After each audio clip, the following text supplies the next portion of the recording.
Welcome to this session.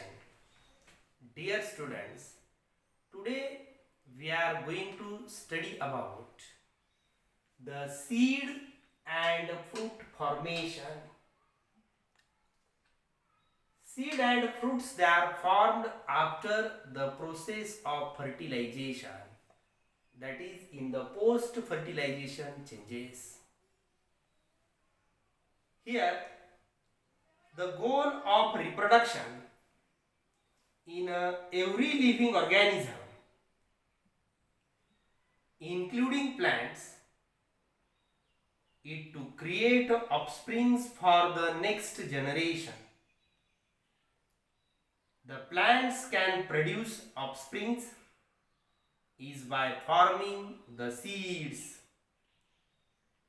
The flowers pollinated to produce seeds and fruits,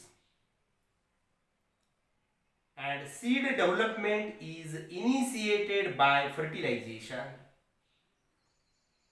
The integuments of the fertilized ovule persist and get transformed into the seed coat and mature seed. Now these are the seeds.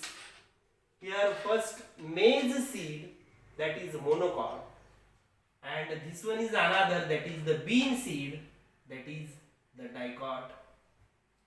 Now in case of this bean seed, this one is the embryo, and they consist of, because you already studied the embryo, they are consist of embryonal axis and cotyledons.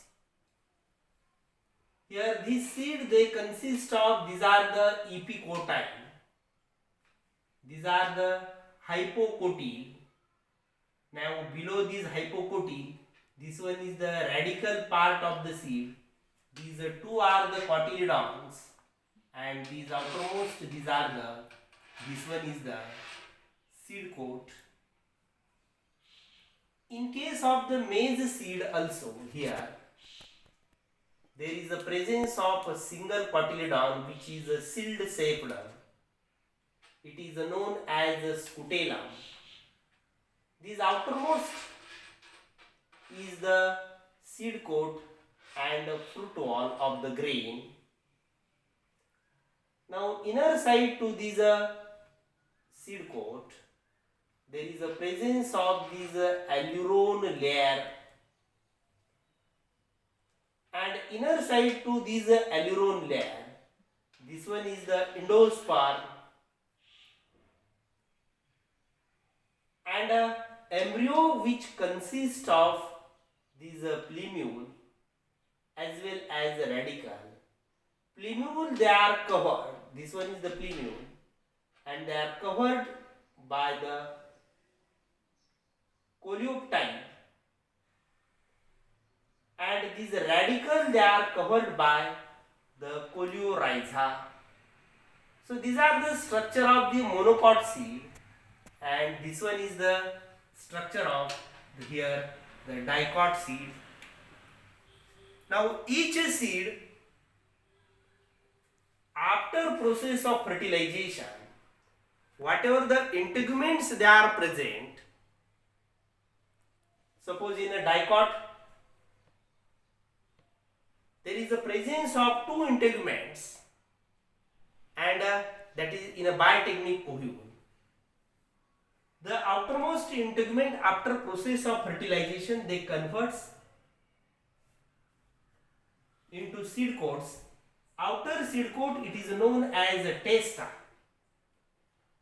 and inner seed coat, it is called as tegmen. Why?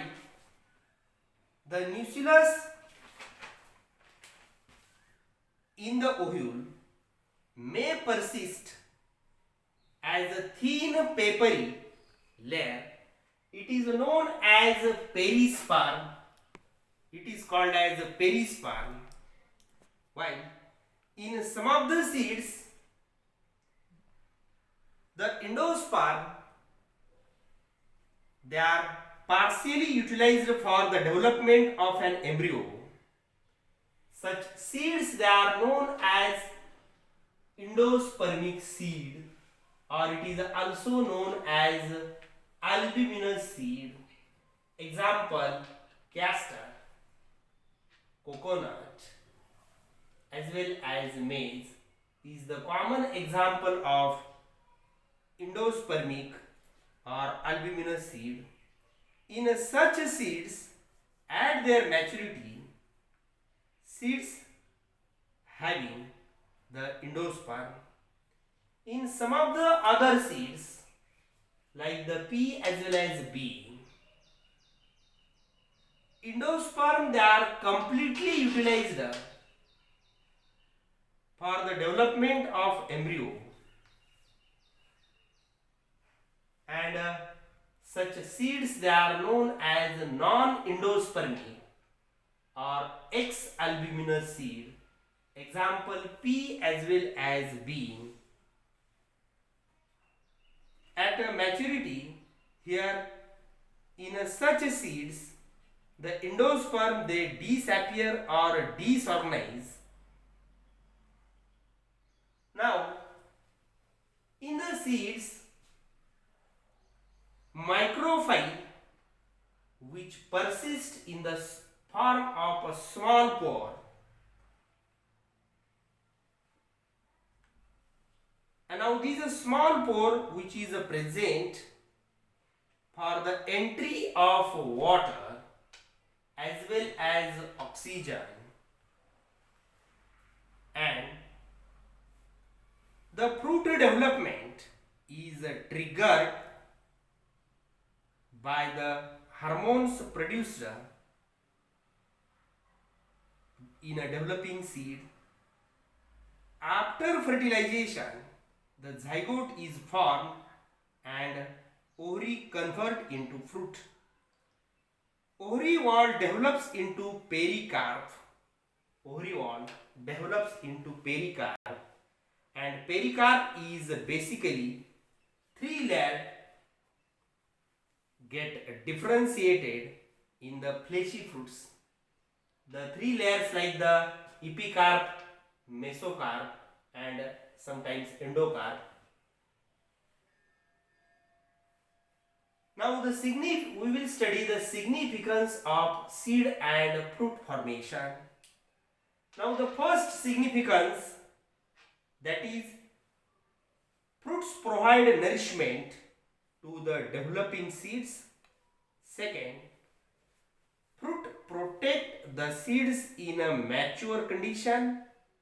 Third, seeds serve as important propagating organ of plant. And fourth, the seeds and fruit develop special device for their dispersal. Now next one, that is the dormancy. Now dormancy, that is the structural or physical adaptive mechanism for survival, is called dormancy. In some of the mature and viable seeds, during the favorable condition, they cannot be germinate. Such seeds, it is known as dormant seeds, and such phenomenon, that is even in a favorable condition, if they are dispersed, they cannot be germinate, they remains in a dormant condition. Such all seeds, they are known as a dormant seed, and such phenomenon, it is called as dormancy.